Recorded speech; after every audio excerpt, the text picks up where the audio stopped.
Martha and Chedrick were the first to arrive, and they were already seated when everybody else got there. They were drinking Dom Perignon when we arrived, Seppenfield recalled. We probably had 3 bottles that evening, and we were supposedly celebrating Martha and Dan's engagement. The Horowitzes were really uncomfortable, and I think they were shocked that Martha was making this out to be some sort of engagement party. They sort of took it as a put-on, and they went along with it. And then Martha said that it was all just a big joke. But the Horowitzes were really upset by the way Martha was acting. It was the first time Martha had seen them in a while, and I think that's why she was doing this engagement thing. It was sort of like, let's be actors. It was one of the strangest dinners I've ever attended.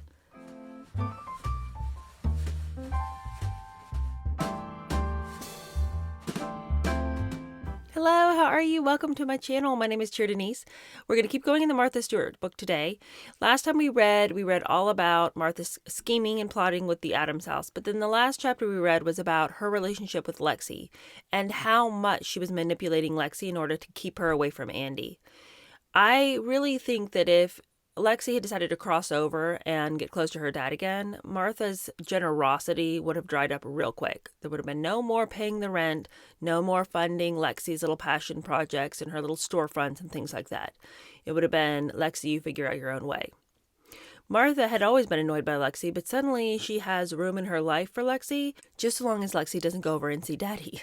We can't have that.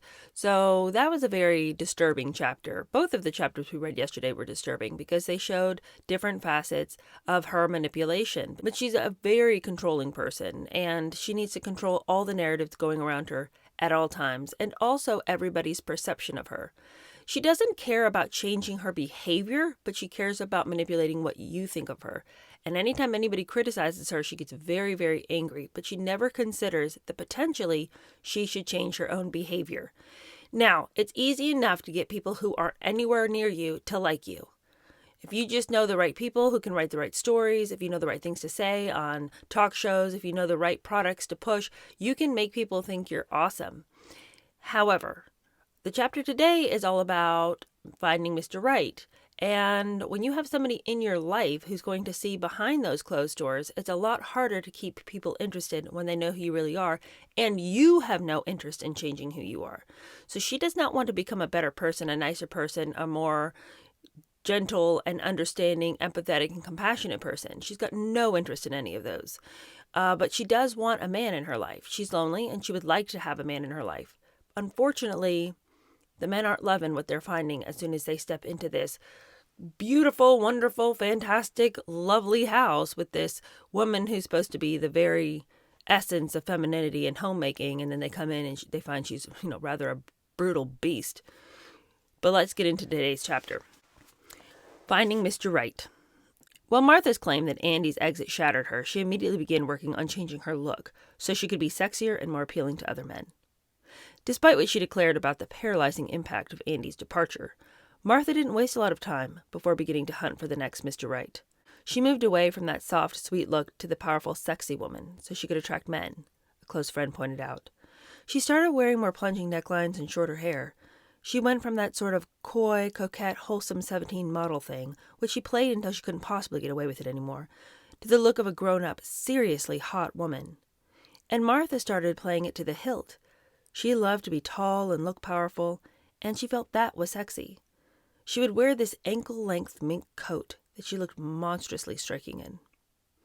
Martha's brother Frank Costello felt that his sister's image change made her appear more formidable, even, he thought, masculine. When a woman takes long hair like she had and all of a sudden gets divorced and then chops her hair off, she's putting on the pants. It's not only psychological, but actual in her case, he observed. In January 1990, Avenue magazine, a hip chronicler of New York's movers and shakers, photographed the new improved Martha. She looked nothing like the way she did in her books or on television. No LL Bean preppy khaki pants and work shirts here. One shot was for standing next to the stove at Turkey Hill, her mink coat draped below her bare shoulders, her bosom barely covered by the bustier top of a slinky, short black cocktail dress, her legs sheathed in black stockings, her feet in 4-inch dominatrix heels. There was a seductive come-hither look on her face. Her mouth was pouty, her hair tousled and wild-looking. "No one's in the kitchen with Martha," the caption blared. Now that she's divorcing, Martha's breaking out of her calico cocoon. To look svelte, Martha was up at daybreak daily to work out with her female trainer, putting in 2 rigorous hours of stretching and weightlifting, swimming, biking, and using a Stairmaster. She was taking 1,000 milligrams of vitamin C every day, plus calcium, magnesium, and an all-purpose vitamin. She drank fruit juices and herb teas and ate vegetables. But she stayed away from butter and all fried foods, and she used olive oil on virtually everything. Everywhere she went, she carried bottled water. She drank little of any alcohol, smoked not at all. But despite her workouts and diet, she remained a size 12.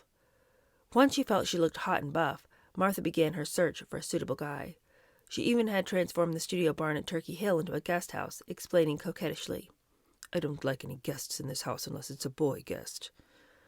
One of the first men Martha pursued was her one-time colleague from Wall Street, Brian Dennehy, who by the late 1980s had been appearing in Hollywood features and made-for-TV films for a decade. During the time they worked together, Martha and Dennehy had had a strong mutual attraction, which Martha had revealed to Kathy Tatlock while they were working on the Secrets of the Entertaining video project. After Andy left, Martha tried to get in touch with Dennehy, Tatlock recalled. "I felt she had this fantasy of hooking up with him and showing Andy that she was still viable. She said she always thought Dennehy was a very attractive guy." As Dennehy remembered it, he and Martha accidentally bumped into each other in New York City when he was in town for the premiere of a film starring one of his agent's clients. How do you just accidentally bump into somebody in New York City? It's a pretty big city with a lot of people. If you accidentally bump into somebody, I would say that it's probably a organized accident. Martha told Dennehy about her separation, and how it had enormously affected her. "But it's very hard to tell with Martha because she's really good at disguising her feelings," he observed. "She's a good actress and a tremendously strong person, who's not going to appear terribly vulnerable." Martha, who was interested in going out with Dennehy, did get her wish. She accompanied him to the premiere and the party afterward, and while Dennehy was in town, he and Martha kind of hung out together. Dennehy said he found her even more vivacious, interesting, and fun than he had remembered her from the old days on Wall Street. "We spent some time together, but it wasn't that kind of relationship. I've always liked Martha. To have her on your arm is not such a bad thing, but it was never anything more than that. Martha is one of those women who intimidate the shit out of men." Nevertheless, Dennehy realized from their conversations that she was interested in meeting a suitable man. There was an attitude in those days, he noted, that, my goodness, there's got to be somebody out there for Martha.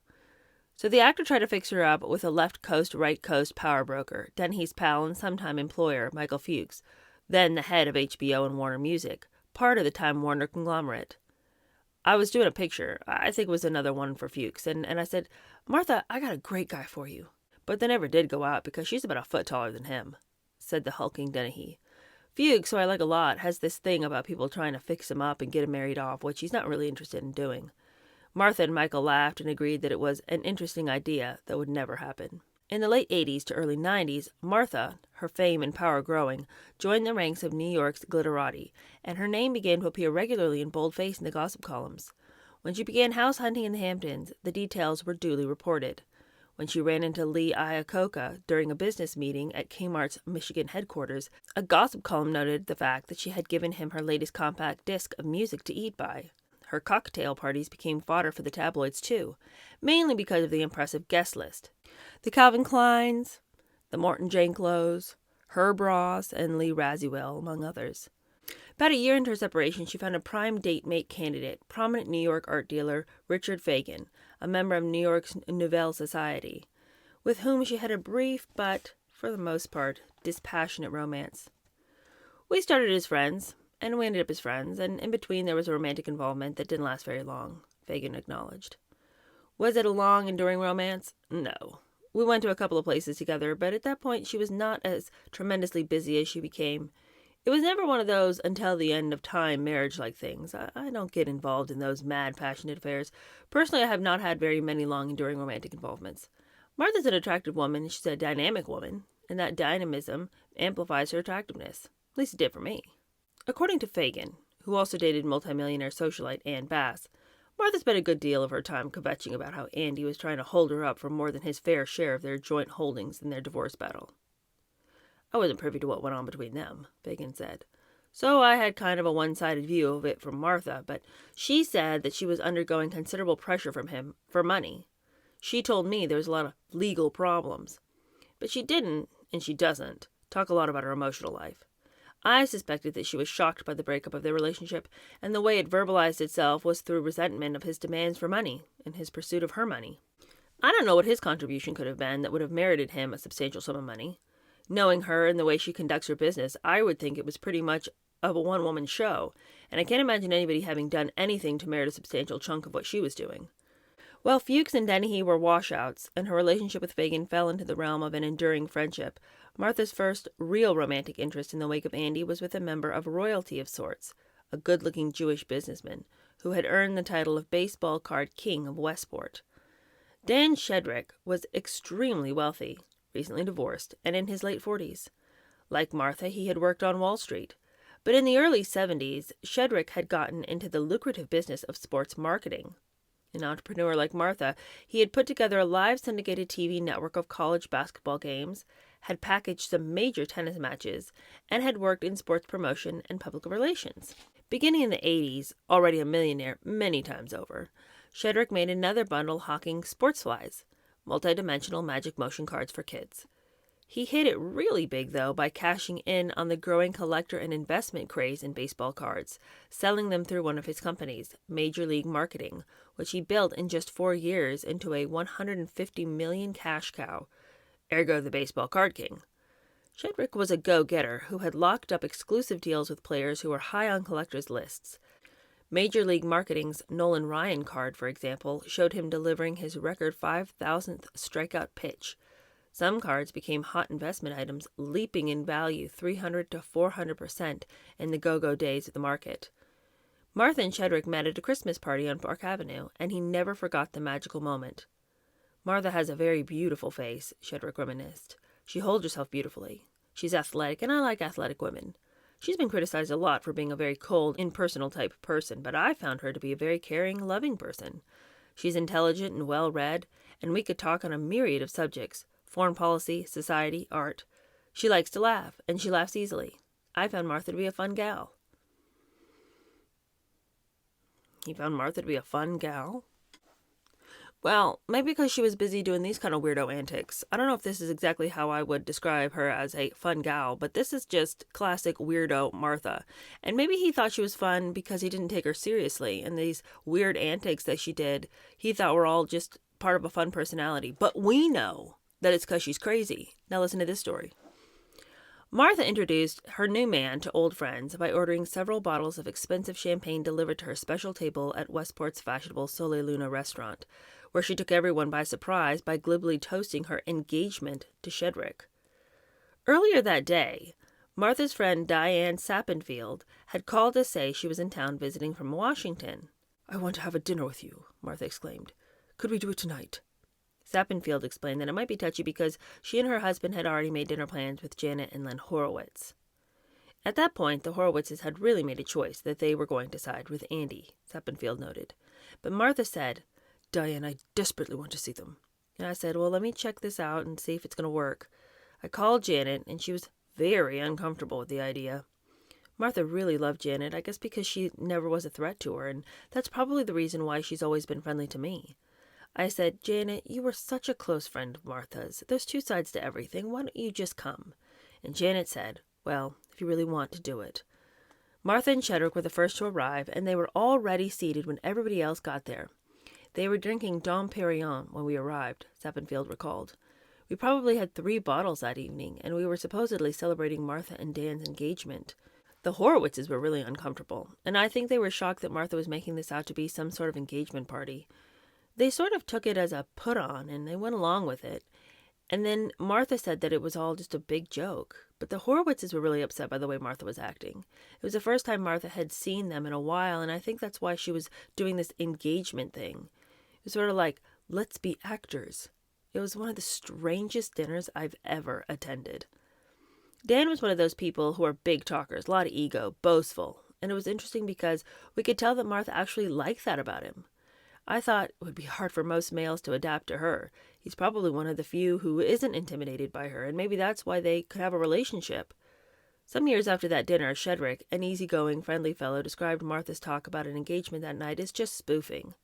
He and Martha had dated for quite a while, and after the romance faded, they remained good friends, but he came away from the relationship convinced that it would be virtually impossible for Martha to find a suitable mate. It'd be very difficult because she's so tough, he observed. Martha has her own agenda, her own game plan. She's an incredibly focused person. She's intelligent, she has great inner direction, she's goal-oriented, so the combination of those multiple strengths, plus the fact that she's attractive and charming and beguiling, place her in a very rare area. She creates an aura, and it's that aura that really is her personality. It'd be difficult for someone to fit in a niche where he could find a comfort zone with her. Yeah, so let's boil down what old Shedrick has to say. She's a fake. She's never going to let you in. It's all about run for this prize and run for that prize and work, and never rest and never let anybody in. Having people to a dinner and then fake pretending that you got engaged. I mean, classic Martha, honestly. Pretending that you're sharing an emotional moment with people. Let's celebrate this exciting thing. But it's all just for show. Martha could never have a relationship with people because, as I've stated before, Martha doesn't have a relationship with herself. She doesn't know who she is. She doesn't want to know who she is. I think Martha is afraid to stop because if she stops, she's going to have to spend time with herself. And I think that that's scary. The problem is that when you get in a relationship, people who get in a relationship with you, especially like a romantic relationship, they want the world to stop because they want a chance to get to know you. They want, to find out about your background and who you are and what makes you tick. Martha would never have been able to have a relationship with people because if they start asking who she is, she's going to have to start wondering, well, who am I and what is my background? You can lie to hundreds and millions of readers in your books about your cozy little childhood back in Nutley, New Jersey, but in reality, if somebody that you're dating is sitting across the table from you asking, so what was it like? What were your parents like? You have one of two choices. You can lie to that person and then keep them at a distance forever and never let them know, well, my house was a nightmare. My parents were really hard, difficult, cold people to get along with, and I really didn't enjoy my childhood. But I write books now about my childhood to sort of remake what happened. You could say that, but then if you say that, what is all the other stuff you're going to have to say to this person? And what's all the other stuff you personally are going to have to confront? So Martha could never have a relationship with anybody because you have to let people in. And Martha isn't even letting herself in. She's built a wall in her own mind to keep her own self out of her thoughts. How is she going to let Joe Blow come and sit down and dig into her life? It's never going to happen.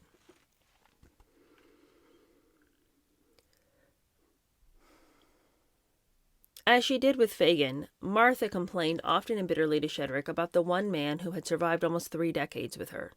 Shedrick thought that Martha had become obsessed with every aspect of the divorce proceedings. The most difficult thing for her was the property issues, he stated. It was constant. She didn't delegate responsibility to anyone. She was right on the firing line all the time, and I think that worked against her because it became a burden for her. It was eating her up. It created an emotional tailspin for her. Sometimes it's easier to just let go, but she couldn't. With a marriage of that length, and given the nature of the divorce itself, a lot was at stake emotionally, and it was very difficult for her to separate the rational, intellectual part from the emotional part. Given the partnership that they had had through their marriage, the separation and divorce were a very difficult thing for her to digest. The divorce was an ever-present part of her life, and it just didn't come and go. When she could get Andy off her mind, Martha and Shedrick shared good times, attending parties and going to cultural and sporting events. They were definitely a handsome couple, and they were very close for a while, said a friend of Shedrick's. At the time, the non-celebrity Shedrick meant more to Martha than the well-known walkers with whom she was linked publicly. One was blustery conservative TV talk show host John McLaughlin, who squired her to some Clinton inaugural events and an Academy Awards presentation. McLaughlin also had Martha as a guest on his show. During a surprisingly caustic question-and-answer session, he suddenly asked why she had earned the nickname Martha Dearest. Clearly embarrassed, Martha went on to describe her perfectionistic mood, during which she admitted she rants and raves at people. Later questioned by TV Guide about the incident, Martha asserted, "I'm not a fanatic, but I am a hard taskmaster." New York Times Washington columnist Maureen Dowd once noted that she had run into Martha, whom she described as so scary, like big nerves with a pastry bag, at one of the Clinton inaugural parties, accompanied by the loudmouth McLaughlin. That was unnerving, too, Dowd declared. It conjured up the image of the carnivorous talk show host bounding into the lissom lifestyle guru's perfect kitchen with a perfect linen napkin tucked into a shirt, bellowing, "Papaya, jicama, and avocado salad, Martha Rhino, up or down?" Martha also had a few dates that made the gossip columns, with then Late Night with David Letterman co-executive producer Robert Morty Morton, a decade younger than she was, and known as a ladies' man. The two became acquainted during Martha's humorous appearances on The Letterman Show. Talk show host Charlie Rose, who also interviewed Martha on a couple of occasions, squired her briefly, but like the others, they were just friends. The press often linked Martha with Mort Zuckerman, a Hamptons neighbor whom Martha once hoped would buy her idea for a magazine. For a time, it appeared to some observers, including Martha-watching publications ranging from the National Enquirer to Vanity Fair, that she'd become romantically involved with Dr. Sam Waxel, a New York immunologist, businessman, and investor. Martha had first met Waxel when she catered an event for a charity he was involved with. He then met Lexi, and they dated for a while. But Waxel was 15 years her senior and a few inches shorter. Lexi had little in common with the man, who once described himself as a closet intellectual who read Spinoza in his spare time. But Martha had remained friends with him, which led to gossip that they were an item. When his pal, the British actor Terence Stamp, came to New York for a visit, Martha put the two of them up, and the threesome made the rounds of parties. "Every time they see me with Martha and Terence," Waxel said with a wink, "they think, well, who knows what they think." Later, she helped Waxel find a place in the Hamptons. Her loyalty paid off, Vanity Fair reported, pointing out that Waxel had invested in one of Lexi's ventures. Of the men she dated after her separation, Dan Shedrick was probably the one with whom Martha came closest to falling in love. They had much in common. For instance, a love of sea and fishing. In her reminiscences about growing up, Martha wrote about the wonderful time she'd had fishing with her father off the New Jersey coast and with her brother Eric at the Nutley watering hole. Andy also loved the sea, was an avid sailor, and had taught Martha the ropes. The Stewarts once sailed with friends from Halifax to Boston through horrendous weather, and Martha was one of the few of the 6 aboard who didn't get sick, and the group included a couple of veteran yachtsmen. Around the time of their breakup, when they were searching for something to bind them together, Andy and Martha seriously considered taking up sailing on a regular basis. The squabbling Stewarts had even applied for membership in an exclusive yacht club on a pretty harbor in Southport, Connecticut, and went shopping for a boat. Martha had her eye on an old 40-foot sailboat whose hull she planned to paint green, adorned with darker green sails. The yacht club was a quiet conservative club, made up mostly of bankers, lawyers, businessmen, even a dean of admissions at Yale. But there were no celebrities like Martha. The last one to apply was Phil Donahue, but his application had been rejected by stuffy board members who were said to be disturbed over the way he comported himself on his talk show. So when Martha applied, at least one club member, her friend Sandy Braillard, was concerned that the lifestyle guru might transgress the club's bylaws, which clearly stated that no commercial activities were permitted on premises. "Martha was telling me about buying this beautiful sailboat," Braillard said, "and I envisioned her bringing out photographers for photo-op picnics at sea and that sort of a thing, because everything she does has a commercial twist to it." The devilish Braillard said she didn't feel compelled to tell the other club members about Martha's commercial proclivities, because I would have enjoyed the spectacle of seeing Martha hang herself when she got into trouble, but she might have charmed them and gotten away with it because she has the ability to get away with certain things. And she has. Then it all became irrelevant, however, when Martha and Andy dropped out of the admission process with the breakup of their marriage.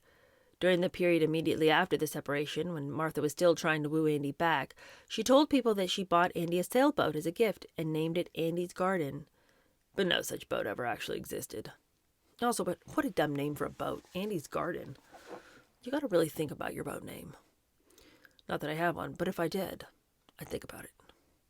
As it turned out, Dan Sheridan belonged to several exclusive fishing clubs, whose membership consisted of high rollers who chartered boats and went after big fish, such as tarpon off the coasts of Costa Rica and Belize. When Shedrick mentioned to Martha that he was about to go on such a trip, which he described as your basic male bonding, card game, cigar, good food, and a lot of fishing, Martha's face lit up, and she asked to go along. What? And how are you going to tell all the guys, yeah, my girlfriend's coming? Isn't that going to kind of mess up the trip? Is it just me? I just don't feel like a lot of guys would be like, woohoo, bring her along. She was the only woman there, and it was a 4-day trip, Shedrick said. It was awesome. She was really one of the guys and was a real player and a lot of fun, and everyone had a good time. She played cards with us. She hung out.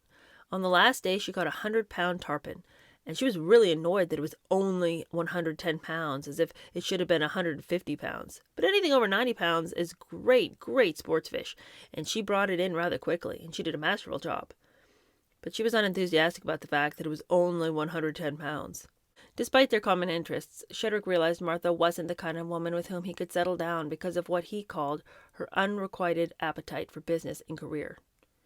You'd think when she's at her places in the Hamptons, she'd be relaxing, but it's just the opposite. She'd be working out early in the morning, she'd have people over for breakfast to talk business, she'd be doing a final edit on a book, she'd be doing photo selections for a magazine, she'd be working on some business negotiation, and then late in the afternoon, she'd be making food for some charity event. I'm not exactly sure what it is with her, but she's so driven, so totally driven. She's unbelievable. Martha's search for Mr. Right continued. I don't especially enjoy being single, she acknowledged. It's not nice to live in an empty house. Prince Charming will show up one day. Well, Prince Charming shows up for the princess, not for the witch, so I don't know that I'd hang my head on that, Martha. That's the end of today's episode. I know it was shorter, but the next chapter is long, and I'd rather have the episodes be able to complete chapters. So on Thursday, when we pick up the Martha book, it's going to be a long episode, but it's a long chapter, and it's all about how she gets her Martha Stewart magazine. And as you can imagine, there's some manipulation. There's, lots of people who are very unhappy with Martha along the process. She somehow manages to get everything she wants in the manner that she wants it. I don't know what voodoo she's doing. But she completely turns people off and then gets what she wants anyway. I don't get it. I don't understand how the wicked seem to prosper. But that's going to be on Thursday. And then, of course, tomorrow's pop culture. So I'll see you tomorrow for some little chit-chats about what's going on in the world, because there are some items that we need to discuss. Not least of which is a little video that my younger sister sent me of Martha Stewart talking about how she bites her dogs to make them comply. You guys, what is happening with the Martha Stewart of today? She has had no heart change, my friends. She's just as crazy as she ever was. Don't let anybody tell you differently. All right, I'll see you guys tomorrow and later this week as well. Bye.